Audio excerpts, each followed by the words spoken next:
আসসালামু আলাইকুম, ক্লাস 9-10 শিক্ষার্থীরা। তো তোমাদের ফিজিক্স বইয়ের 13টা চ্যাপ্টার আছে। এই 13টা চ্যাপ্টারের মধ্যে 6টা চ্যাপ্টার, যেই 6টা সিকিউর জন্য সবচাইতে গুরুত্বপূর্ণ। তো এই 6টা তোমাকে পড়তেই হবে।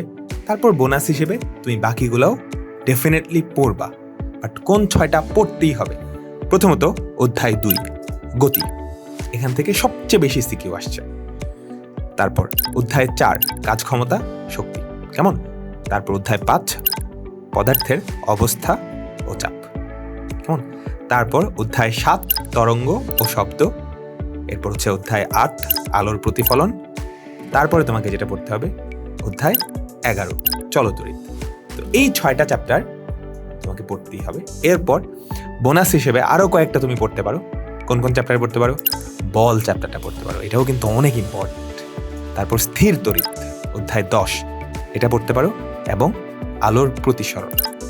তো এই কয়টা পড়লে মোটামুটি নিশ্চিত যে এখান থেকে তোমার সিকিউ আসবেই আসবে। তো ফার্স্টে যেই 6টা বললাম এই 6টা পড়বাই, এরপর বাকিগুলোও পড়বা, ডেফিনেটলি পড়বা। যারা ভালো স্টুডেন্ট তারা তো 13টাই পড়বা, বাট না পারলে মিনিমাম এই 6টা, তারপর বাকি 3টা, এই 9টা পড়তেই হবে।